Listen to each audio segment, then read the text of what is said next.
I'm back. Sorry I haven't been posting for a while. This is my first video in a while, but I'm just been in South Africa and I haven't been doing much. Meeting family and having fun. Mostly is why I haven't been posting for a while. But today I will be playing Car Dealership Tycoon.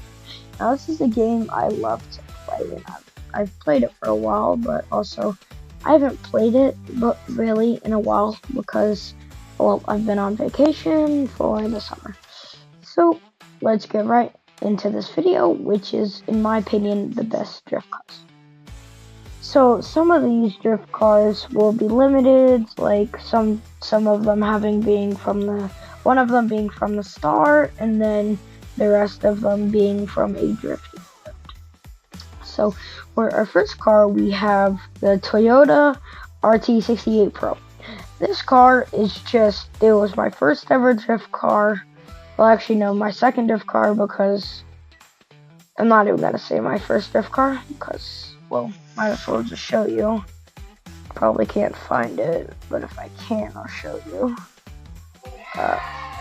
This was my first drift car, and it went very slow.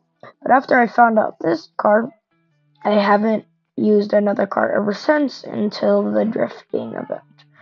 So this car is actually really good at almost everything. It's really good for drag racing. If you have the right alignments, I'll tell you that. It's really good at drifting, that's why I put it on this, what do you want to call it? Like, list, sorry.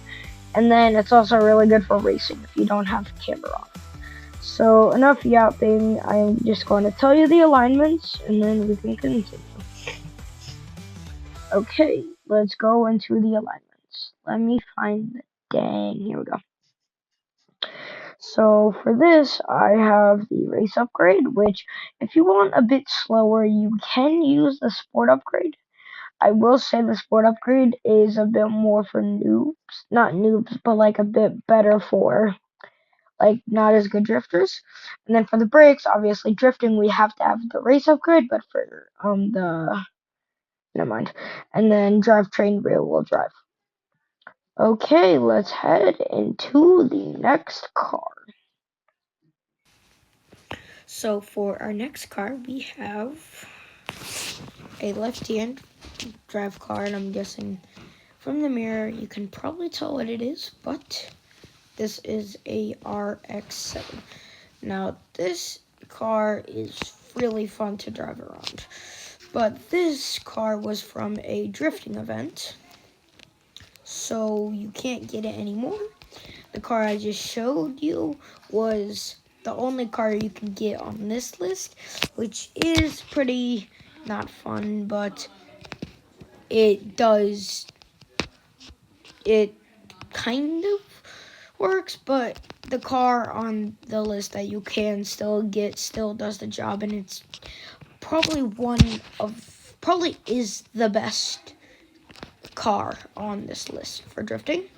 So this car is based off the Mazda RX-7. It is $136,000, which is cheaper because 203 race turbo. I do not have. I just do the turbo. I mean, supercharged. Why not? Spike, and then I don't know why I don't have race upgrade. And drivetrain rear wheel drive. So I have the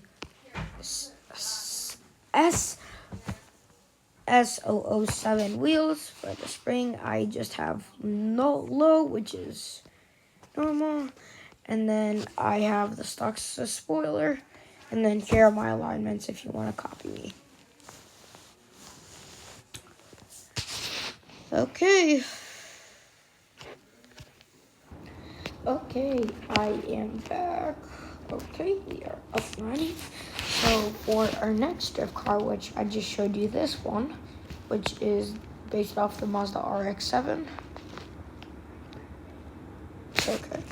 Our next drift car is the Mancho Gores Pro.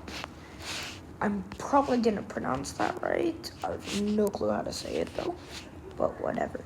So for this car, this is a Lamborghini, I think, Diablo based car, but it is a drift car, as this was the Lamborghini I was talking about earlier when I said like you have to get 1,000,000 drift points. Okay. And it's actually pretty good at drifting if you do it right. Obviously, I am not. And I don't have any alignments on it because, well, I really just try to make this a race car, not a drift car. But this thing is actually really good at drifting if you have the right alignments. Of course, I can't drift good. Okay, and finally, our last car is this thing. Now, this doesn't have to be a drift car. This is like a 50, but it is based off a Porsche Turbo. It is called the Spoiler RZR Turbo. And this is my friend's main drift car. And I'm not going to shout him out, but he does have his own YouTube channel. But I don't have permission for me to say it, so I'm just not going to. So this was a car from the season. No, the Stars. Most people got it, but the Stars, these. Obviously, it was I believe 1,900 stars. And it's obvious. It's pretty good drift car, but obviously, like, my alignments, they go through the rim, or they go through the fender. But mine drifts pretty good, and I'll just show you my alignments. So this is my alignments for it. I have no wrap because I don't think it looks good. And I have low, and then obviously these wheels. I don't know why I don't. Top speed is 238, and it's actually really good at doing everything. Ooh, I forgot one thing. The drivetrain is all-wheel drive, which I know is pretty weird for a drift car, but it actually is really nice having all-wheel drive, because I'm not even gonna say what two-wheel drive is. Two-wheel drive is just terrible in almost every way. Or back-wheel drive for this car. Because, well, first, every corner it takes looks like this. So you drive one corner, bam, it just flips. And you try to control it, and then it oversteers the other way. So that is it for today's video, and if this helped at all, well, you're welcome, and hit that follow button, and goodbye. Sorry I haven't been posting again.